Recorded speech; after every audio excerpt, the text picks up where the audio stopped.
안녕하십니까 여러분. 수요 강의 사무엘상 12장 함께 보도록 하겠습니다. 사무엘의 마지막 말이죠.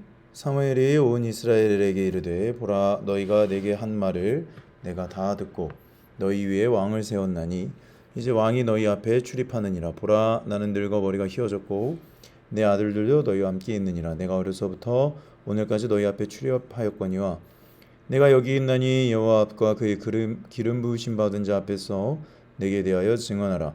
내가 누구의 소를 빼앗았느냐 누구의 나귀를 빼앗았느냐 누구를 속였느냐 누구를 압제하였느냐 내 눈을 흐리게 하는 뇌물을 누구의 손에서 받았느냐 그리하였으면 내가 그것을 너에게 갚으리라 하니 그들이 이르되 당신이 우리를 속이지 아니하였고 압제하지 아니하였고 누구의 손에서든지 아무것도 빼앗은 것이 없나이다 하니라.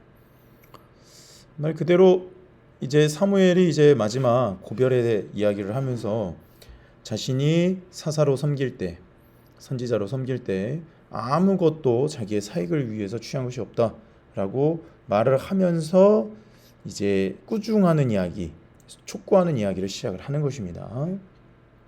5절입니다. 사무엘이 백성에게 이르되 너희가 내 손에서 아무것도 찾아낸 것이 없음을 여호와께서 너희에게 대하여 증언하시며 그의 기름 부음을 받은 자도 오늘 증언하느니라 하니 그들이 이르되 그가 증언하시나이다 하니라.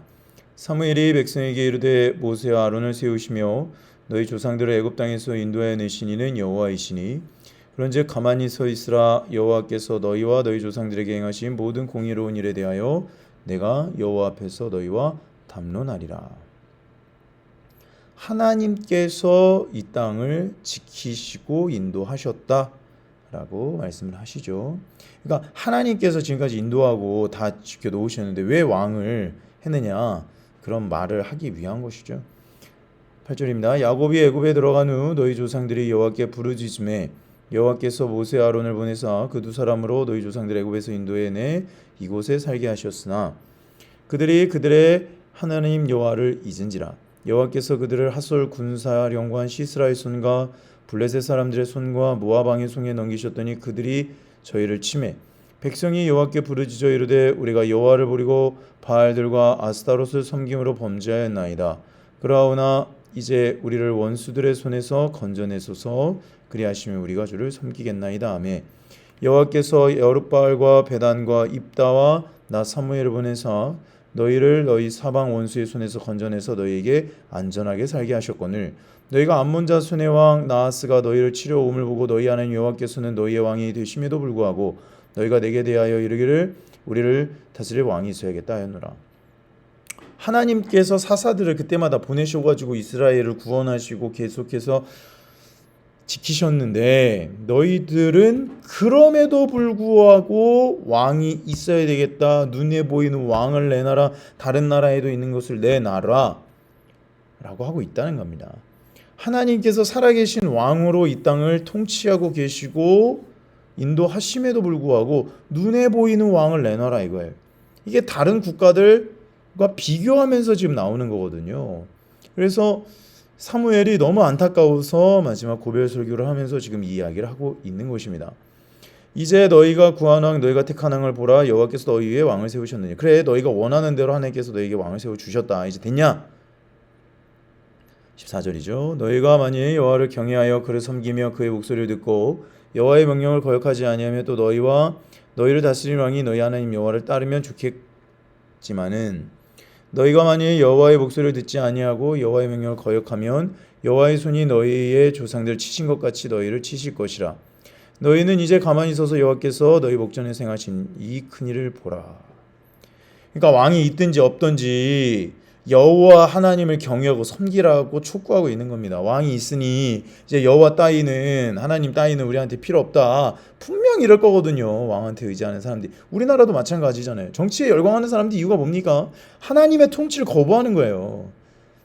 정치, 좌우에 치우치지 말고 정치인들을 믿지 말라고 하는 이유의 핵심이 뭐냐면 정치인들의 포퓰리즘이나 정치인들의 메시지에 놀아나는 순간 하나님의 통치를 거부하게 되기 때문에 그래요. 하나님께서 통치하시는 것이 정치인들이 하는 게 아니거든요.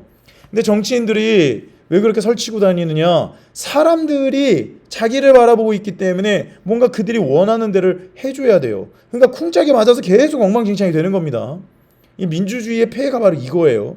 민주주의를 통해서 여호와 하나님을 섬기는 사람이 리더십이 되면 좋겠지만 그런 사람이 있냐는 거죠. 없잖아요. 그래서 하나님께서 지금 전 세계에서 그런 일들을 시작하고 계시는 것을 볼 때에 하나님께서 세우시는 리더십이 얼마나 중요한지, 그리고 하나님을 섬기고 하나님 앞에 무릎 꿇고 예수의 이름 앞에 무릎 꿇는 리더십이 얼마나 중요한지 사무엘이 이야기를 해주고 있는 것입니다. 그러니까 왕이 있고 없고의 문제가 아니라는 거예요. 하나님을 섬기냐, 온전히 섬기냐, 섬기지 않느냐, 하나님 말씀에 순종하냐, 하지 않냐, 그것으로 나라의 존망이 결정된다는 것입니다. 17절입니다. 이제 행하신 일을 보여주겠다라고 하는 거죠. 오늘은 밀베는 때가 아니냐, 내가 여호와께 아뢰리니 여호와께서 우레와 비를 보내사 너희가 왕을 구하니 곧 여호와의 목전에서 범한 죄악이 큼을 너희에게 밝히 알게 하시리라. 이에 사무엘이 여호와께 아뢰매 여호와께서 그날에 우레와 비를 보내시니 모든 백성이 여호와와 사무엘을 크게 두려워하니라. 모든 백성이 사무엘에게 이르되 당신의 종들을 위하여 당신의 하나님 여호와께 기도하여 우리가 죽지 않게 하소서. 우리가 우리의 모든 죄의 왕을 구하는 악을 더하였나이다. 사무엘의 백성에게 이르되 두려워하지 말라. 너희가 과연 이 모든 악을 행하였으나 여호와를 따르는 데에서 돌아서지 말고 오직 너희의 마음을 다하여 여호와를 섬기라. 이제서야 하나님께서 얼마나 화가 나신 것을 보고 후회를 하지만 벌써 사울이 왕으로 세워졌으니까 물은 엎질러졌죠. 그러니까 왕이 있든지 없든지 온 마음을 다해서 여호와를 섬기라는 거예요. 왕이 이거에 앞장을 서야 되는 거예요. 사실 왕이요, 권력이 주어졌는데 왕이 안 하면 백성들이 할 수 있겠습니까? 못하는 거예요. 그러니까 이 말은 어떻게 보면 사울에게 하는 말과도 같다는 것이죠. 돌아서서 유익하게도 못하며 구원하지도 못하는 헛된 것을 따르지 말라. 그들은 헛되니라. 무슨 말입니까? 사람에게 소망을 두지 말라는 거예요. 그러니까 아무리 왕이 세워졌다고 하더라도, 하나님이 그를 세우셨다고 하더라도 구원하지도 못하는 헛된 것을 따르지 말라. 우상을 섬기지 말고. 그러니까 왕이 이제 우상이 되는 거예요. 그러니까 오늘날의 정치인들이 우상입니다. 정치인들이. 미국 대선 진 사람들 보니까 막 울고 불고 막 난리를 치는데 저는 그런 걸 좀 이해를 못 하겠어요. 캐나다로 이주 간다 그러고 막 그런, 우리나라 대선했을 때도 막 그러잖아요.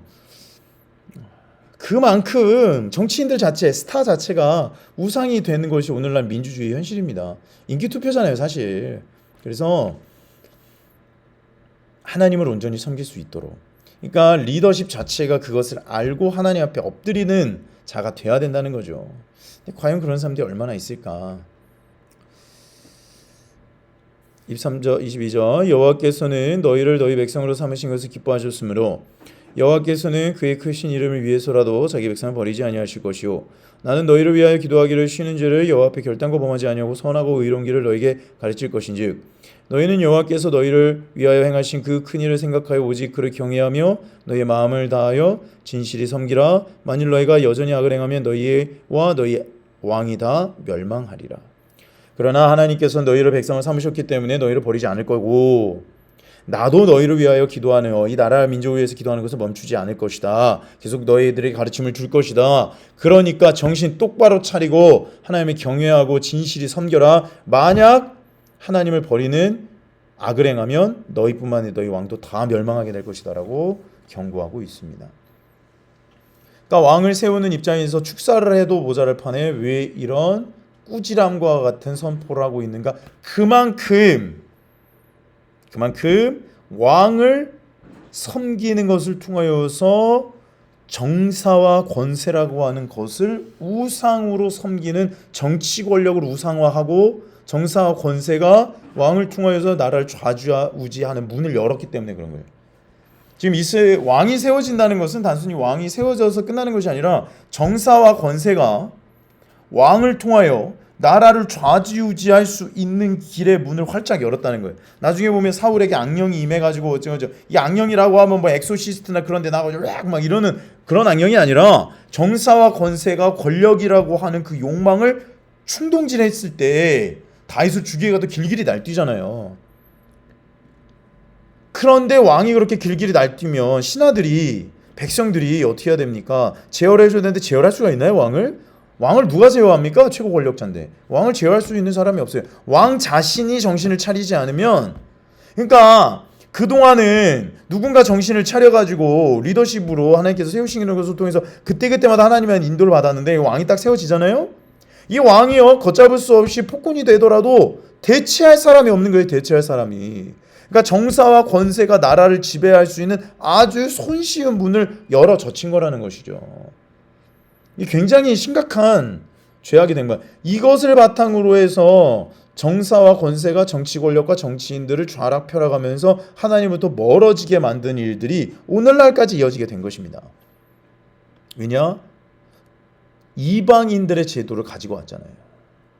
하나님께서 세우신 리더십이 현대인이나 사람들 눈에 보기에는 되게 약간 좀 원시적이고 이상해 보이죠. 제대로 된 제도가 아니라, 있어 보이는 투표가 아니라 하나님께서 세우신다고 하니까 권위도 문제가 있고, 이게 뭐 민주주의 절차도 없고 그냥 세워지는 것을 어떻게 믿냐 이거예요. 근데 그것이 신앙인 것을. 그러니까 우리 인생에도 똑같은 거예요. 뭔가 있어 보이고 뭔가 합리적이고 이성적으로 다가오는 일들은 질문을 던져봐야 됩니다. 이게 정말 하나님의 뜻인가? 아닌가? 하나님께서 이 길로 나를 인도하시는가 아닌가? 정사와 권세에 지배당하는 인생은요, 그럴듯해 보이고 세상 기준에 굉장히 적합한 방식으로 삶을 오염시켜 옵니다. 여러분, 지성인이라고 하는 사람들이요, 못 배운 사람들이 있던가요? 하나님을 거부하고 제도를 바꾸고, 미국을 보십시오. 그 엉망진창 개판 제도를 만들어 놓고 인권을 외치는 사람들 중에 엘리트 아닌 사람들이 있던가요? 아니에요. 다 엘리트들이고 좋은 학교 나오고 좋은 페이 받으면서 그러고 사는 사람들이에요. 근데 사람들을 동원하고 충동질해가지고 하나님 나라의 원리, 창조 원리를 다 거스르는 잘못된 정책들과 법률을 통과시켜서 나라를 엉망 쑥대밭을 만들어 놓지 않습니까? 아니, 그렇게 잘나고 그렇게 멋지고 여기로 왕으로 표현되는 그렇게 사람들의 선망의 대상인 사람들이 왜 원시적인 모습으로 하나님께서 세우시는 리더십이 세워질 때보다 훨씬 더 그들이 통치할 때 나라가 엉망 개판이 되냐는 겁니까? 그 이유가 뭐겠어요? 사람의 지혜를 정사와 권력이 우상화시키고 그로 하여금 추종하게 만들고 그의 선택으로 나라가 좌지우지 되게 하니 나라가 엉망 쑥대밭이 되는 거죠. 그래서 하나님께서 그거를 너무 속상해 하시는 거예요. 그 문이 열렸기 때문에. 그러니 정신 똑바로 차리고 여호와 하나님을 섬겨라는 거예요. 그렇지 않으면 다 망할 거라는 겁니다. 수도 없는 나라들이 현대에 와서도 이것 때문에 쑥대밭이 되고 망한 나라가 한두 나라가 아니에요. 유럽 보십시오. 교회가 조용히 하고 정치에 뭐 참여 안 한다고 뭐 이상한 소리 하면서 정치에 참여해서 사회개혁을 부르짖고 그게 기독교의 목적이 아니라는 것이지, 이런 잘못된 하나님 나라의 원리나 예수 이름을 못하게 하고 우상 섬기고 그러면 교회가 발벗고 나서야죠. 이게 뭔가 이게 분별력이 없는 것 같아요. 분별력이. 왜 유럽 교회들은 그렇게 침묵하고, 그래서 지금 유럽은요 정말 쑥대밭이 됐습니다. 중국과 손잡고 그 잘못된 돈을 받아들이고. 생각보다 심각하대요.